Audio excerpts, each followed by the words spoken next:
il se trouve que dans mon forfait président, il y a aussi dissolution de l'Assemblée, comme je veux, quand je veux, le client est roi. Alors hop, je dissous.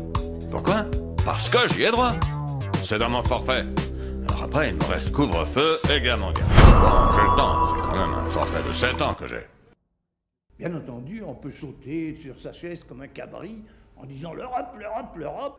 Quelques années après l'instauration de la Ve République, le 4 octobre 1958, De Gaulle veut instaurer, en 62, l'élection du président de la République au suffrage universel direct.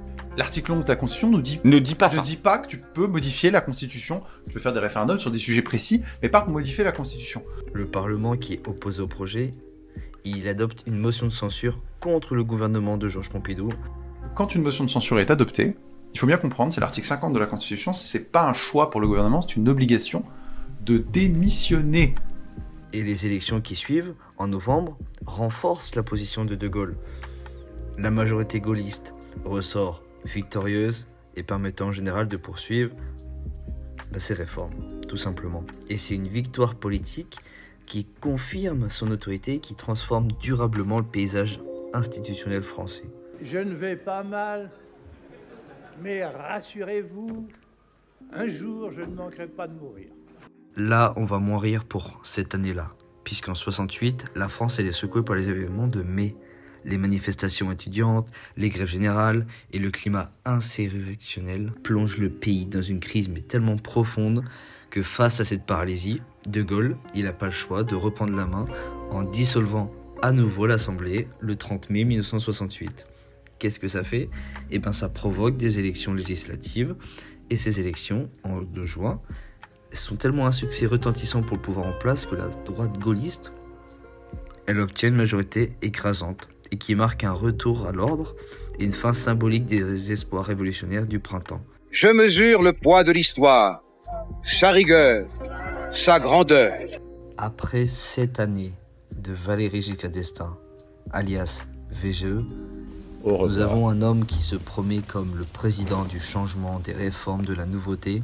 C'est vrai qu'on a eu pas mal de progrès dans cette décennie des années 80, mais vous allez voir que ce cher François Mitterrand a voulu miser gros, en commençant par la dissolution de 1981, pile après la victoire présidentielle.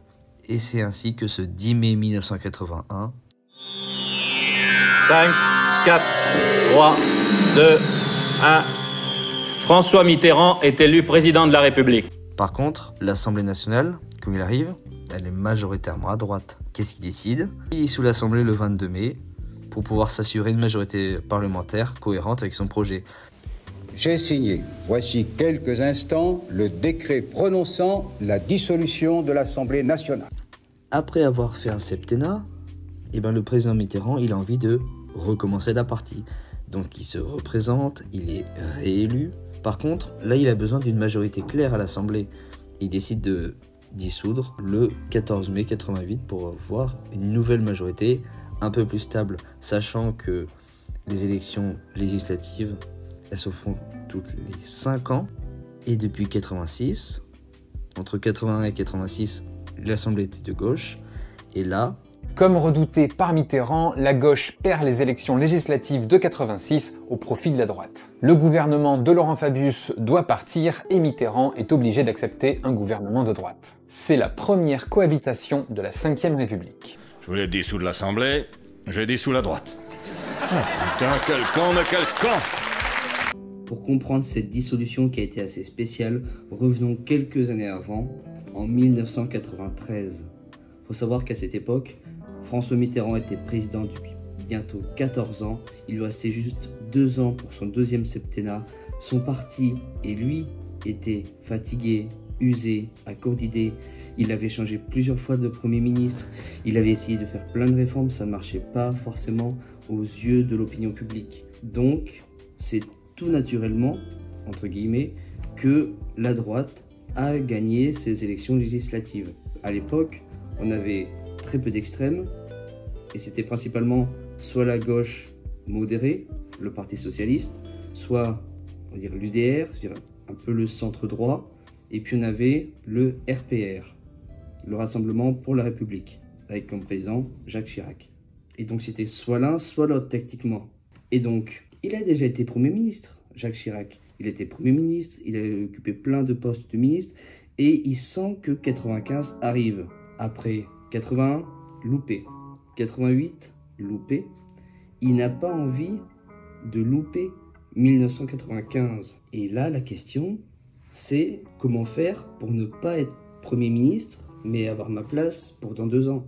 Et bien c'est pour ça que Édouard Balladur, qui est à peu près du même camp que lui, du même parti, il va y aller à sa place pour que Chirac puisse prendre son chemin en direction de l'Élysée. Mais ce qu'il n'avait pas vu, c'est que Balladur commence à grimper dans les sondages, il commence à être apprécié, mais pas pour longtemps. L'élection se passe, d'ailleurs vous avez pu le voir dans mon épisode sur Jacques Chirac, où je reviens en détail. Bam, mai 95, qu'est-ce qui se passe? Je pense que c'est royal pour lui. Il est président de droite, il a un gouvernement de droite. Le problème, c'est que les personnes de son parti, il n'a pas envie d'avoir cette majorité parce qu'il en veut une meilleure, une nouvelle, mais tout en étant de son parti à lui. Et concrètement, une cohabitation, c'est quand, par exemple, un président est d'un parti et le gouvernement est d'un autre parti. C'est ce qu'on appelle une cohabitation. Et en 1997, Jacques Chirac voulait s'assurer d'avoir une majorité nouvelle, mais de son parti. Et c'est pour ça que l'élection qui devait se passer en 98, eh ben, il a avancé d'1 an pour déstabiliser la gauche. Malheureusement, entre toutes les mesures qui ont été prises dans son parti, ça n'a pas empêché de mettre la gauche au pouvoir avec des élections législatives eh ben, triomphantes pour la gauche, mais ce qui n'avait pas forcément été anticipé par les personnes de l'époque, c'est que le fait de mettre la gauche au pouvoir pendant 5 ans, ça l'a amené jusqu'en 2002, élection présidentielle qui suit les législatives. Il sait que si on élit quelqu'un, techniquement, très peu de temps après, on va élire l'assemblée de ce mouvement. Et c'est pour ça qu'il s'est assuré, entre 2002 et 2007, la droite à l'assemblée et au pouvoir, même s'il a dû passer par 5 ans de gauche. C'est pour ça qu'on a vu venir les lois Sarkozy, les lois assez répressives, une droite assez conservatrice, plus droitarde, si j'ose dire le terme, et techniquement on ne s'attendait pas à une nouvelle dissolution après encore longtemps. Je dissous donc ce soir l'Assemblée nationale. Après les élections européennes du 9 juin de cette année, en 2024, nous avons un président de parti, plutôt à droite de la droite, Jordan Bardella, qui a voulu faire le challenge, qui a proposé à Emmanuel Macron de dissoudre l'Assemblée. On pensait que c'était une blague. Et ben non, le président l'a fait dans la soirée même, il a dissous l'Assemblée, en se disant, d'accord, vous avez voté pour eux, pas de souci. On va essayer de retrancher les cartes. Mais ce qu'il n'avait pas compris, le président, c'est que au niveau européen et national, c'est pas les mêmes choses.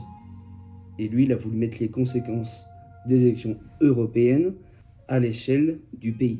Et du coup, premier tour, donc le 29 juin, le Rassemblement national est arrivé en tête.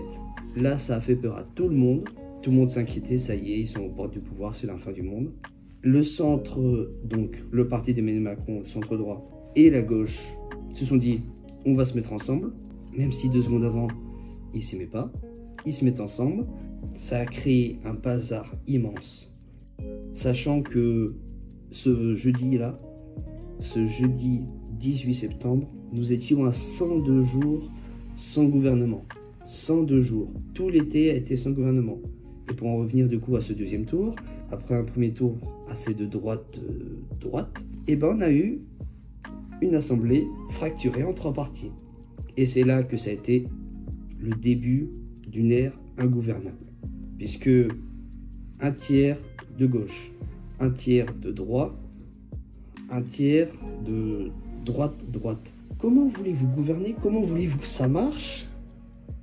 Puisque s'il y a un Premier ministre, c'est ça, l'Assemblée du coup, les législatives, il doit y avoir un nouveau Premier ministre.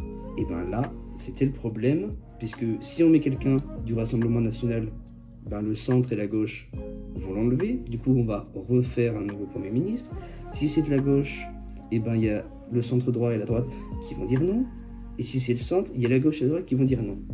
C'était un casse-tête, mais monumental. Et encore aujourd'hui, hein. Même si Michel Barnier a été choisi par le président, je vous annonce, sans être voyant, que c'est pas fini. On n'est pas sorti de l'auberge. En attendant, on se retrouve dimanche prochain, 15 h, pour une vidéo spéciale hommage pour Simone Veil, qui a été une battante, une femme extraordinaire au siècle dernier et qui a fait beaucoup de choses pour la République, pour la France. Et en attendant, eh ben c'est ciao.